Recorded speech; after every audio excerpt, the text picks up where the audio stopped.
the Market Musings Podcast.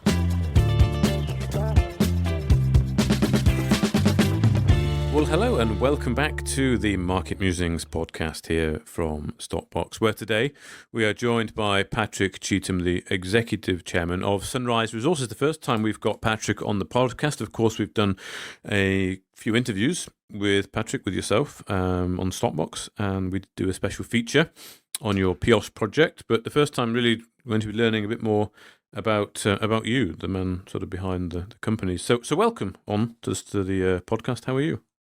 Yeah, very well. Thanks very much. Yeah, Good. Should be good. Good. And Dan Flynn is, of course, joining us as the co-host on the podcast today. So Dan, you doing okay? Yeah, great. Good start. Busy start to the week, and looking forward to this interview. Yeah, an interesting start to the week for sure. I mean, of course, we're not talking about oil, but oil shot up on the global tensions. Bitcoin seems to still be holding up quite nicely as well amid global risk, and gold is also holding up. So there's a fair few things going on there. Yeah, exactly. At the moment, it's certainly not a boring summer so far, which normally it is. So we'll see how that continues. But Patrick. So it'd be nice to learn a bit more about yourself. Really, were you interested in rocks from a very young age, a typical sort of geologist, or did you sort of fall into the sector accidentally? You can go back as far as you like, really. Depends how much you want to reveal. You could start university or start before, but it'd be nice to know a bit about. Your like roots. A lot of geologists, it was kind of started at a pretty early age. Like when I was 16, I really enjoyed geography and the physical side of geography. And I was lucky enough to go to a school that actually taught geology as an A-level subject. So I'd already done 2 years of geology before I went to university.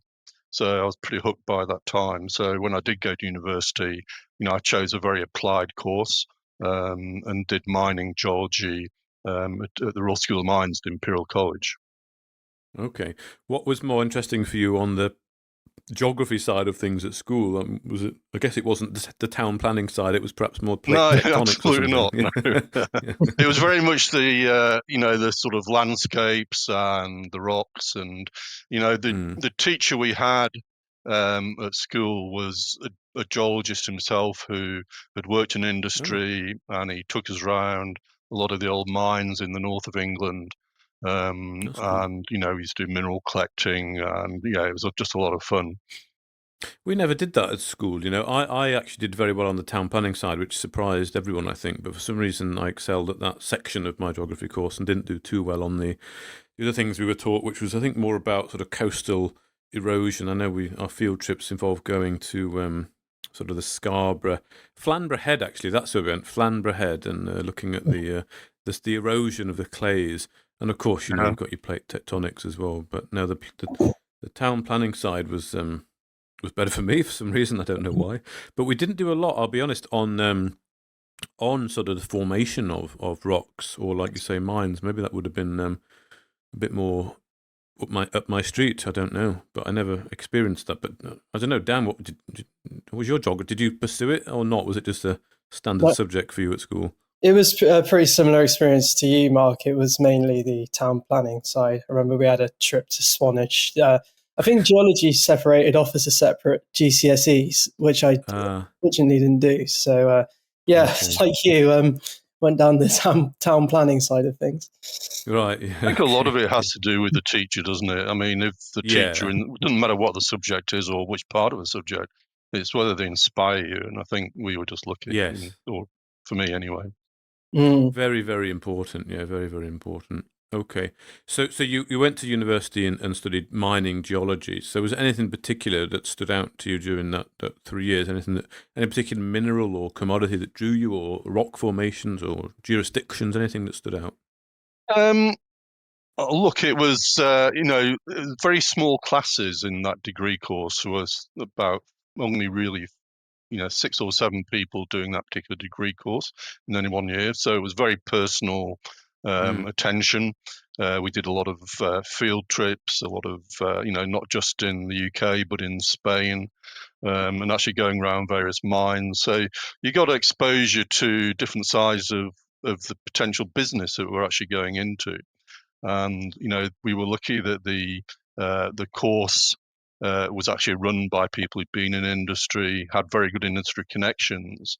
So, when we came out of university, there were jobs waiting. So, Okay. and we also did, during I think the second year vacation, we also went into industry as well to do like a placement type of job. So for me, I went to work on a copper exploration project in British Columbia in Canada, working out in the sticks. And that was for a company called Imperial Metals. So that was like a vacation job, but it did set me up to look at different aspects of the commercial side of mining geology as well.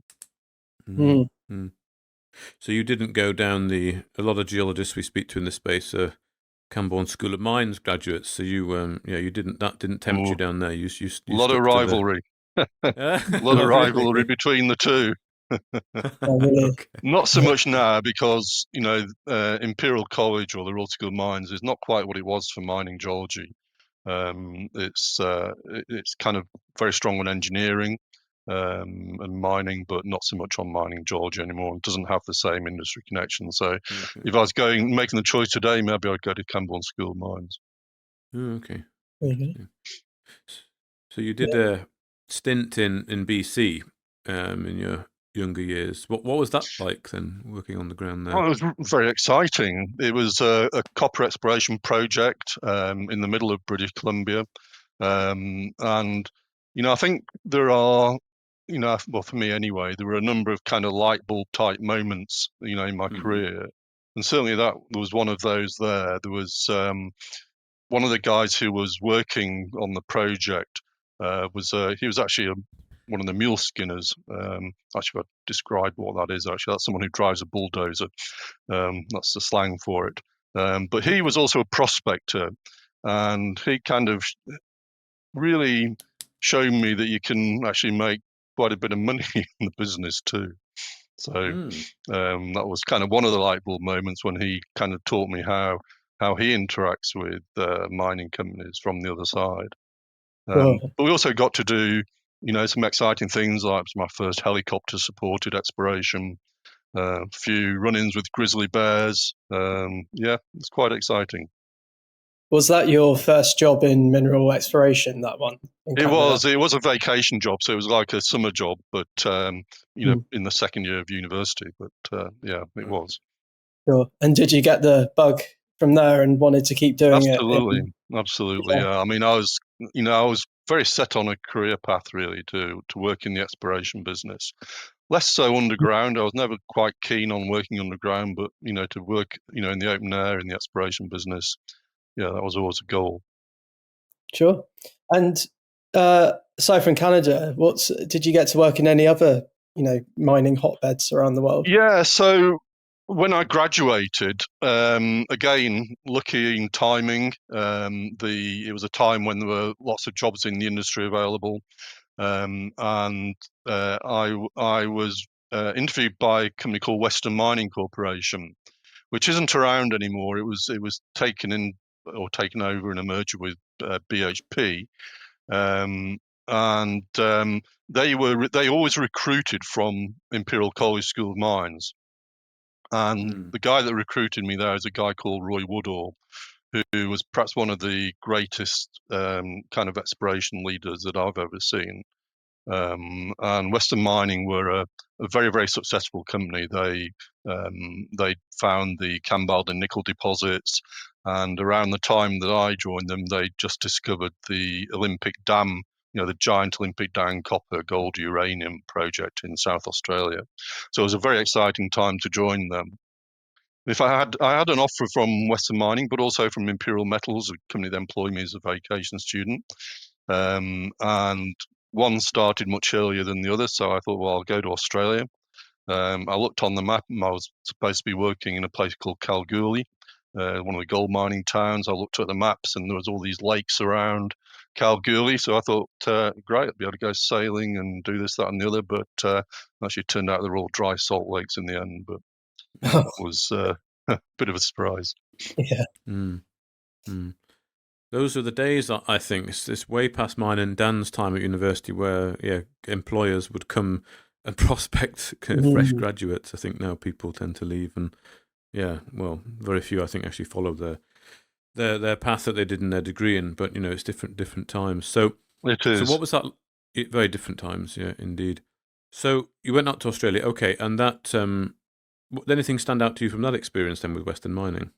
Yeah, as I say, it was a great company to work for, and I was fortunate to. I only worked with them for a few years, but I was lucky in that I was involved in 2 discoveries that they made at the time, both gold. One was called Davyhurst, that went into production and is still producing today. Then another project called 11 Bells. So yeah, it was a great place to learn. In many ways, I would have probably benefited from spending longer working there, but they had a distinct career path where after a few years in exploration, they wanted you to work underground, and that was never really very attractive to me. So at that stage, I set off and started my own career with my own companies after that. The shift to managing the companies yourself, how was that? It was quite a shift. And what I did, I went back to the UK for various family reasons from Australia, and what I joined up with another chap called Stephen Stone, and we basically raised seed capital in the UK to go back out to Australia to set up a company called Dragon Mining. So we listed Dragon Mining on the stock exchange in Australia in 1987. Literally 1 week before the October 87 crash. Probably not many people remember that very well, but it was, something like, I think the Dow went down 22% in one day on what was called Black Monday. And so, we raised our money, which was a good thing, in a flotation a week before that crash. But it was kind of 2 years of death by 1,000 cuts with the share price. We did make a discovery of gold, which went into production in a joint venture.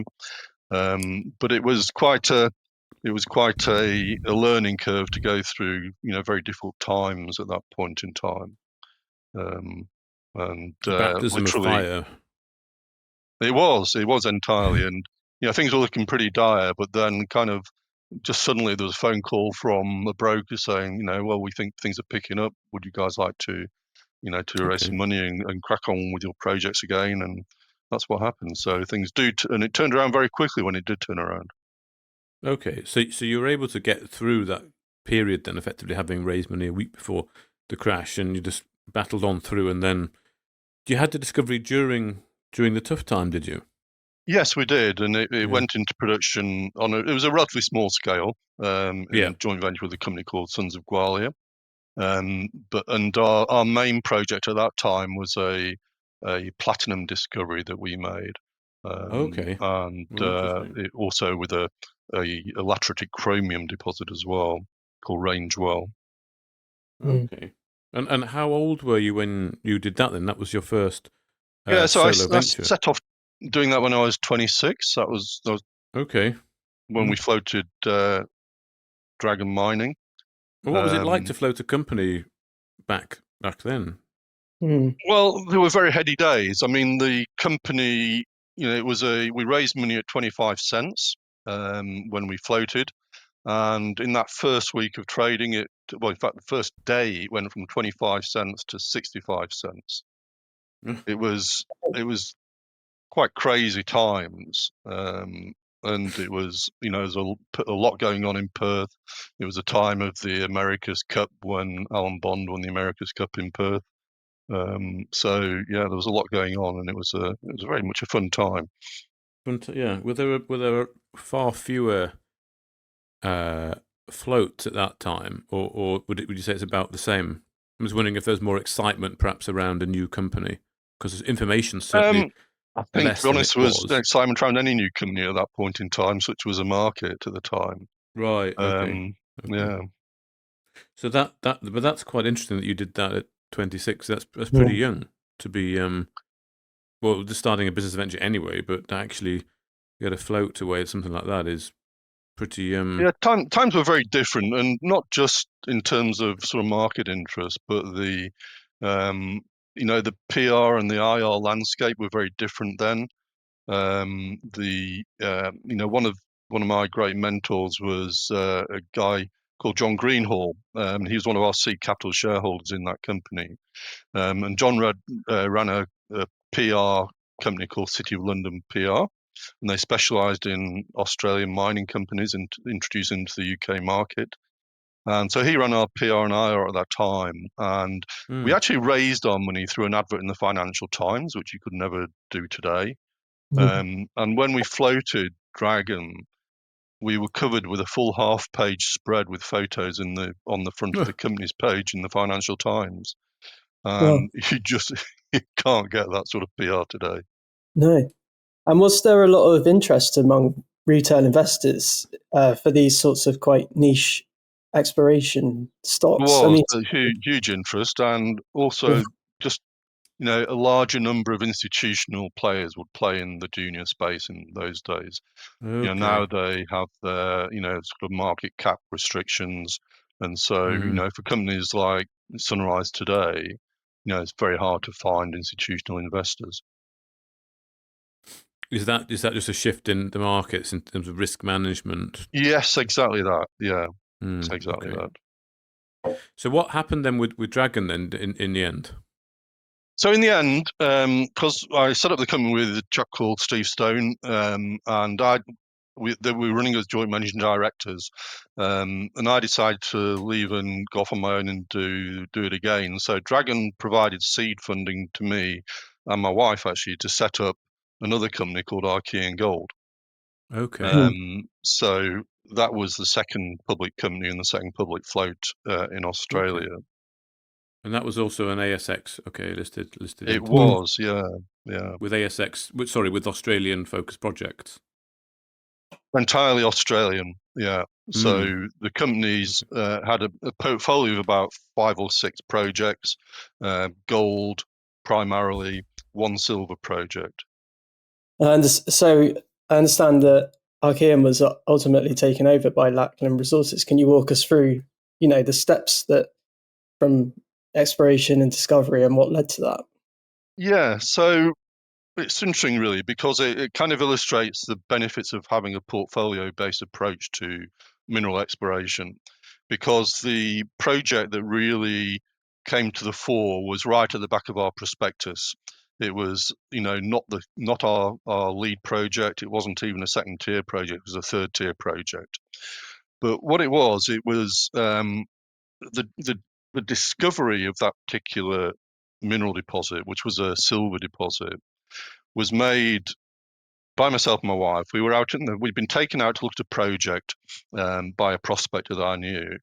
And whilst we were looking there, we came across an old drill hole, which had been drilled, and it was drilled presumably for gold. All the drill chips were still on the ground. I decided to pan off the drill chips, and in the bottom of the gold pan was a green mineral. And the person that taught me to pan at Western Mining Corporation said, if you ever get anything green in the gold pan, get it assayed for silver because it could be silver chloride. So that's what we did, and we reassayed the drill piles and came back with values up to, I think, something like 300 grams per ton of silver, which is several ounces per ton of silver. And then when you walked in front of the drill, where the old drill hole was this outcrop of breccia, which when we assayed it was about 1,000 grams of silver. So that was the start of it. So we re-drilled that, and every hole we put in came back with thick intervals of silver, with some zinc as well. And that was it was still in the exploration phase when Lachlan Resources came along and made a bid for the company, a hostile bid. Okay. Did it come as a surprise, the bid? It was I suppose the discovery of silver was certainly a surprise. So that became the key project in the company, and eventually the silver deposit was mined. Yeah, it was. It shows what can happen quickly and what can happen on the turn of just a few samples. Exactly. So, I mean, in terms of the timeline on that, then from, let's say, forming the company to basically making the discovery and then the takeover, what are we talking? We're talking sort of 12 months. Oh, right. Oh, really? Very quick then. Okay. Yeah. That's good. Okay. Yeah. So we drilled that for about we were drilling on it for about a year ourselves, and that's when the bid came in from Lachlan. Okay. It's interesting, that, isn't it? It's sort of, you don't really hear about that these days, do you? I don't think. What did you think drove that? Was it luck in the discovery? Was it, or maybe not? Maybe luck Look, it was a doesn't do it justice. combination of things. It was the fact that Western Mining used to pan off all their drill samples before they assayed them, and I was taught how to do to pan samples properly. So it was the fact that I just remembered that statement by the guy who taught me how to pan. So anything green in the gold pan, get it assayed for silver. So it was serendipity, really. Yeah. Okay. Interesting. So what happened then after that? I mean, that was a very rapid 12-month period. At that stage, I'd recruited someone to come in as managing director of Aran Gold. And whilst that was all going on, I came back to the UK and set up Tertiary Minerals, which is obviously a network, but we did this on the AIM market, obviously, this time. So this was Tertiary Minerals, so-called because two reasons, I guess. It was a third public company that I was setting up, but also the first exploration project we had in Tertiary was exploring for gold in the Tertiary volcanics in eastern Greenland. So it seemed an appropriate name. So this was, what year was Tertiary set up? Tertiary was set up originally as a private company in 1997. Okay. And we ran it as a private company for 2 or 3 years. Not particularly because that was the ambition, it's just that the markets were not brilliant at that time. So we had to wait for the opportunity to float the company on AIM. Okay. And was the idea to do the same thing if you could, repeat what you did at Lachlan? Yes, that's right. I mean, the funding for Tertiary as a private company came from various shareholders in Aran Gold. Okay. Sorry, Aran, sorry, not Lachlan. Sorry, Yeah. So what were you effectively doing with Tertiary then, when in those private years? Yeah, putting together a portfolio of projects. We did one exploration campaign in Greenland, I think whilst as a private company. And we also were putting together some projects in Sweden as well. Okay. And had you been to those jurisdictions before, or were they? No, Greenland was pretty new. I mean, it was, it was really just very much a conceptual project. So, the East Greenland's a very difficult and expensive place to explore, but if you organise your logistics well, then you can piggyback on various sort of scientific expeditions that are running at the time. We ran the project out of a military base in East Greenland, a Danish military base. We basically took a remote sensing approach to the exploration. So we did a lot of preparatory satellite evaluation looking for anomalies, and the project was largely field checking a lot of these anomalies. It wasn't particularly successful in that sense, in terms of yielding any new discoveries. Sure. So when you pick these jurisdictions, are you looking for a combination of like the right geology and the right operating environment? Absolutely, yeah. So it's it's an interesting point, really, because what I traditionally look for is political stability. Right. So that's a key thing. From a geological perspective, I think there's most jurisdictions will be favourable for one sort of mineral deposit or another. So so to me, political stability is the first thing. But actually, one thing that I have learned through my career is that, political risk comes in many different forms. And, we, within, tertiary minerals, for example, we had, quite involved in Scandinavia, and we had a good discovery of a new industrial minerals project, a fluorspar deposit. But that was 10 years ago, and we're still trying to get that fully permitted.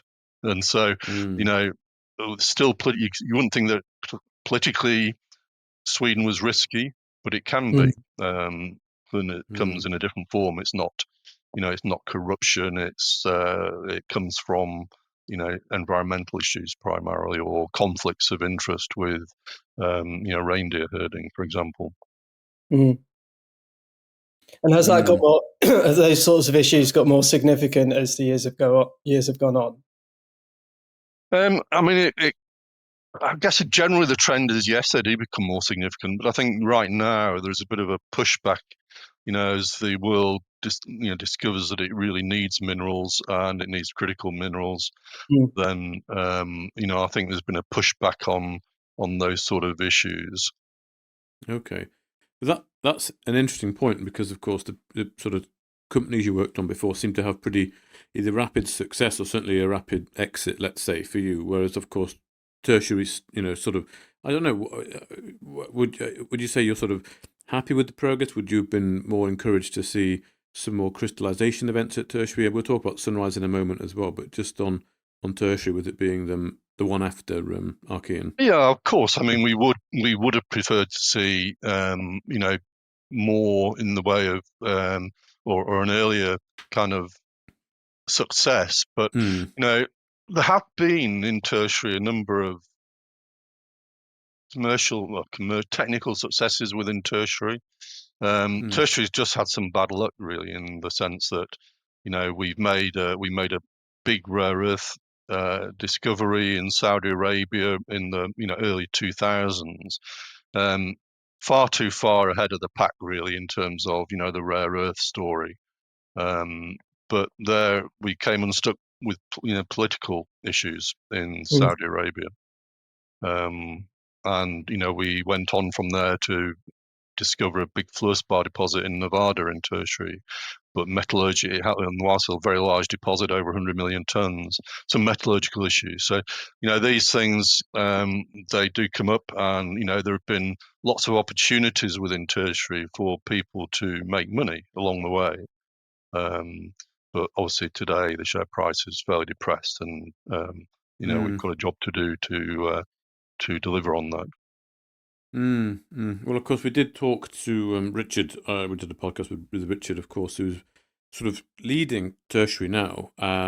So it's I guess it's really on to him to do that with your, I don't know, mentoring or presence in the background, let's say. But when did Sunrise come into the picture? Because that's where you, I think, your Sunrise main focus was Sunrise was a spin-off from tertiary. So what happened is back in, I suppose, 2005, when it was spun off, tertiary was exploring in Finland, looking for a particular style of mineralization, iron oxide, copper, gold.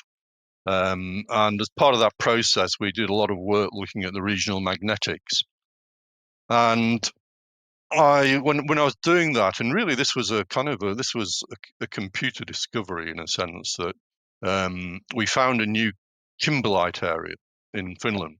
So, and we found them just by looking at the government magnetic anomalies online, and there was these bullseye type magnetic anomalies which are characteristic of kimberlites. And when we started delving into the exploration history, we saw that De Beers had held one of these areas, and in their drill log, they'd logged kimberlite. And so when we then went into the core archive and pulled out the drill core, and there was no kimberlite in the drill core. And so we could have walked away at that point. But it would just seem all rather a little bit suspicious. And so we re-drilled the anomaly, and indeed it was kimberlite. And the reason we drilled it is because we'd also found lots of other bullseye anomalies in the same region. Mm-hmm. So what we discovered, and this was in Tertiary originally, was a new kimberlite province in Finland, which is now called the Kuusamo province. But Tertiary was doing other things, and it didn't really quite fit. So it was spun off as an entitlement issue to Tertiary shareholders, and listed on the AIM exchange as a separate vehicle. And it was actually called Sunrise Diamonds at that time, not Sunrise Resources. Obviously, there was an evolvement into Sunrise Resources.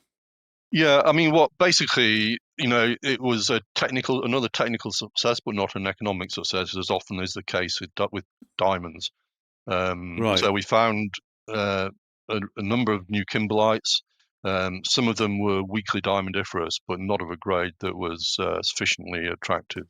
The kimberlites were quite deeply eroded, and the larger and perhaps richer parts of the kimberlites had been eroded away. So we basically had to kind of find another direction. So that's when we really diverged, I suppose, our interest into more traditional base metals and gold. Moving forward today, what would you say is unique about Sunrise's approach to exploration and its strategy? What do you think sets you apart?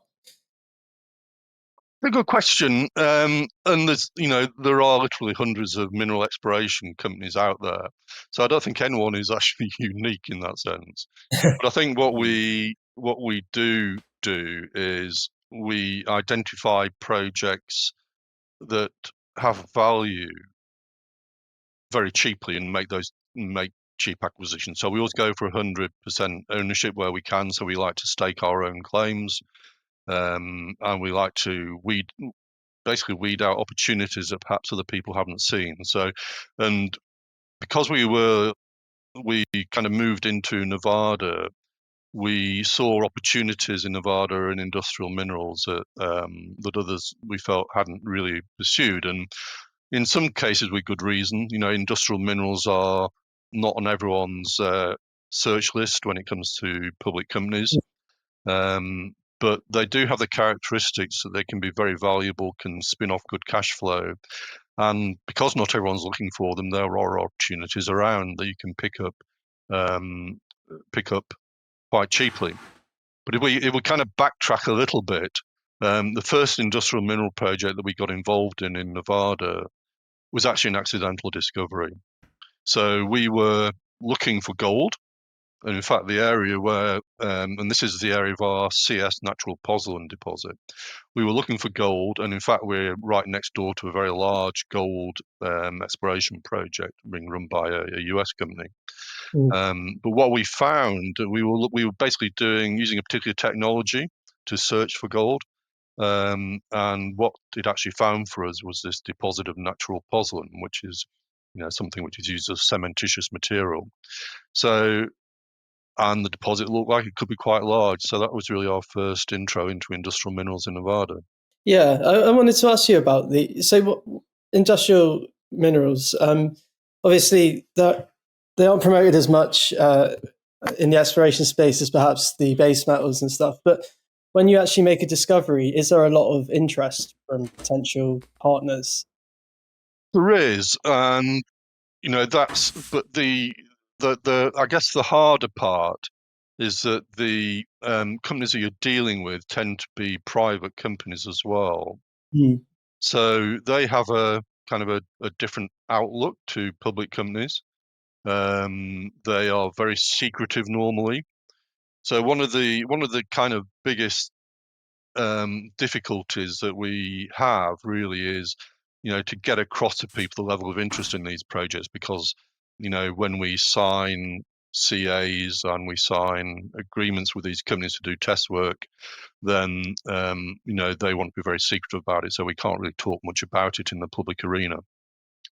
And actually consummating deals is trickier as well, because, we have obligations when we do a deal to to release the results to the public, to announce the details of the deal.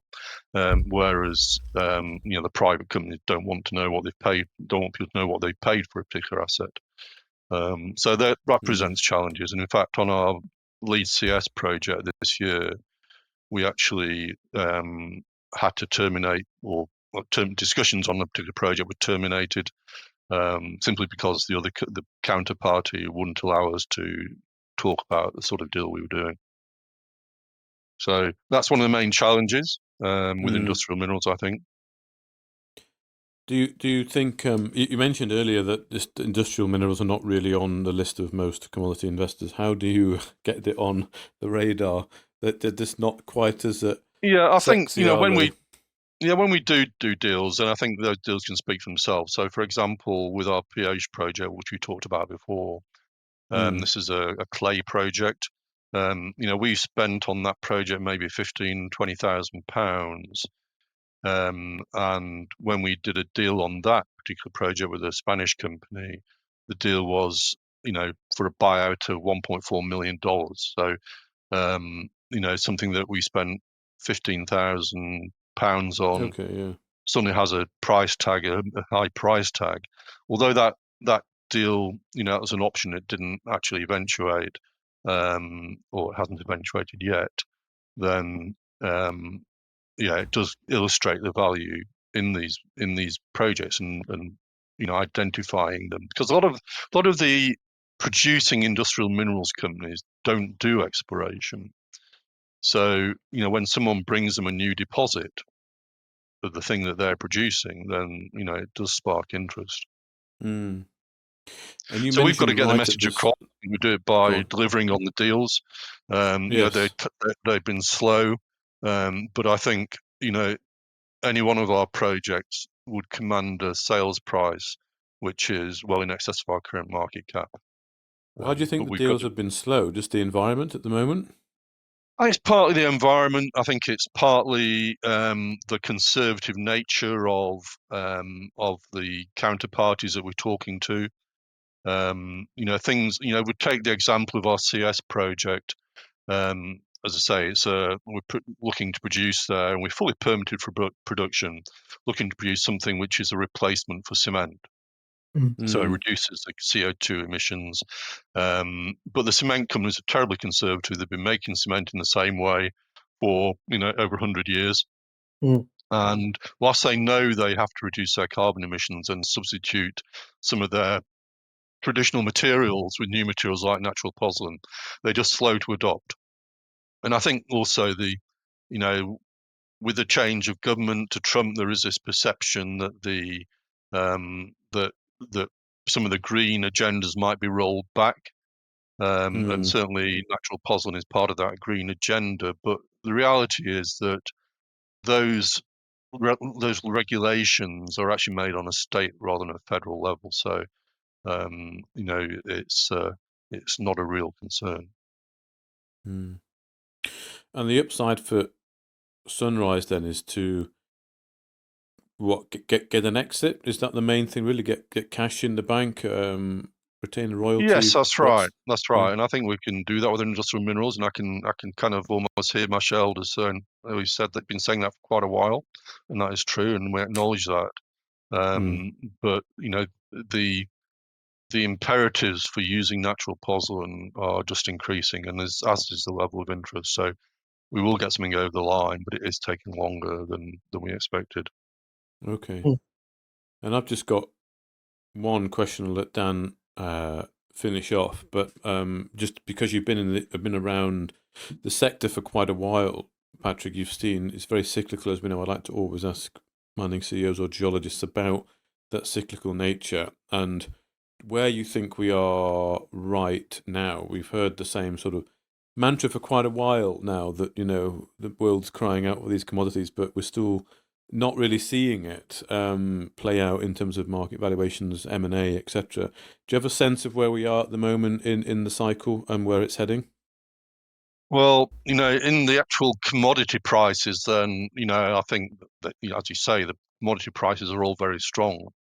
And if you look at those companies that are producing gold, for example, they're doing very well at these prices.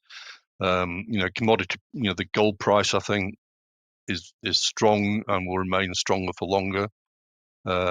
Personally, I'm invested in physical gold. I think it's all the things that affect the gold price, like instability, the American dollar, the weaker American dollar, they all point to a higher gold price, but it's not translating to the juniors yet.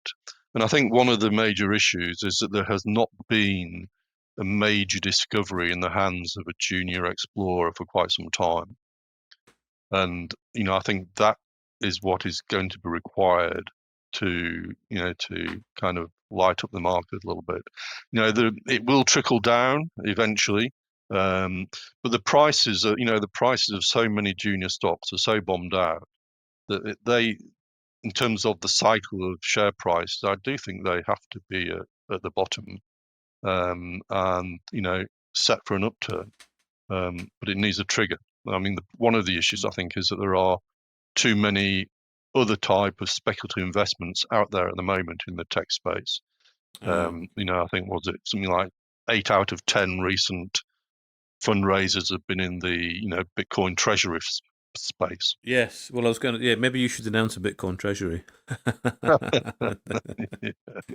So I think I have been through a few cycles. This one is perhaps one of the longest. Right. Okay. It will turn, but it's going to take time. Yeah, I think you're right about there's a lot of interest in that space at the moment, but you can't deny that commodities are real, aren't they? Absolutely. Whereas, and as we go into more instability, people want real physical assets. Exactly. Like gold. Exactly. Dan, any final thoughts from you? Just one final question. In short, Patrick, what developments over the next 12 months do you think stand to get Sunrise's share price moving upwards? So I think it could come from two sides. So I think there's our industrial minerals projects where we have to deliver on and doing the sort of deals that actually demonstrate to people the value in those projects that we as a board see there. As I said, I think the sort of deals that we can do on individual projects would pass our entire market capitalization, but also on our base metal and gold projects. We're seeing increased interest in those projects as from a partnering point of view. As the commodity prices stay strong. So, we have, for example, Kinross are exploring on one of our gold projects. Kinross is a major gold producer. They have that under option. We have different royalty interests. One being the Garfield project, which is operated by Guardian Metal Resources. That was an original prospecting discovery that I made, which we sold into the forerunner of Guardian Metal Resources. And that these things, royalty interests can become valuable as these projects advance. So I think there's a number of potential catalysts going forward. Excellent. Good stuff. Well, thank you very much, Patrick. That's good to know. I've learnt a fair bit about your past that I didn't know before. So not too much. That's nice. You've kept maybe there's some stuff you've smartly kept, but yeah, I mean, for this sector, that's really quite nice to learn about that. So, well, yeah, let's hope that the sector does indeed start to turn in the favour, and as you say, you can start to realise some exits from that portfolio that you've built up. But thank you very much for joining us today. Thank you. Okay.